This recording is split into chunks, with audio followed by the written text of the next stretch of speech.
Hello and welcome to episode 4 of the Identified Contract Complete podcast, a 4-part video learning series for defining a clear process of hiring contractors in light of IR35. The series has so far covered role identification, contract negotiation, and management and delivery. I'm Mark Gale, Business Manager at Identify, and throughout the series I've been talking about exactly how we go about the process of Contract Complete. Today we're discussing the final part, assignment exit. Planning how you end the assignment is as important as how you begin. You'll have different obligations to consider depending on the type of contract you've been working with, but regardless of whether it's inside or outside, you should give yourself sufficient time to coordinate the exit correctly. Don't just expect to start thinking about what needs to happen a few days before the end. If you've been engaging with an inside contractor, you'll have a set of requirements that will need the input of the hiring manager and your finance and HR teams. You'll need to exit the individual compliantly, so have you ensured that any outstanding holiday payments or pension contributions have been considered. You'll also need to issue a P45. Does the contractor know how to return IT equipment? Is your IT department aware of their departure so they can close off access to your systems? How do they also return any passes or worker IDs?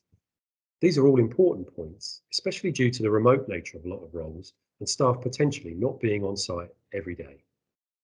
In terms of an outside role, as we discussed in the previous episode, you'll have been holding regular meetings and monitoring progress throughout the assignment against the deliverables and outputs. So, as you reach the final stages and near the assignment exit, you should have a good understanding of where your project stands against expectations.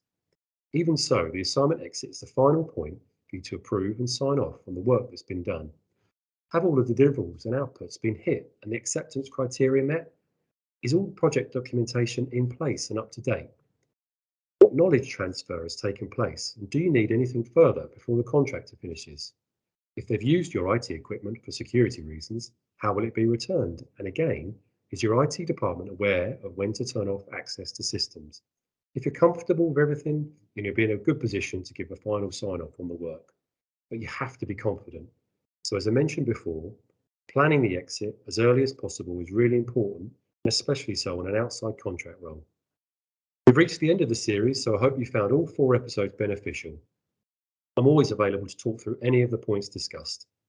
On a final note, I can understand why there's still uncertainty in the contract market. If you engage with the legislation, try to learn a bit more, and always get sound advice from suppliers and businesses you trust, you can still hire contractors confidently. You can find out more about Identify Global Contract Complete by downloading our brochure or our latest guide, The Expert's Guide to IR35 and Hiring Contractors. Details are in the comments below. Thanks very much for watching.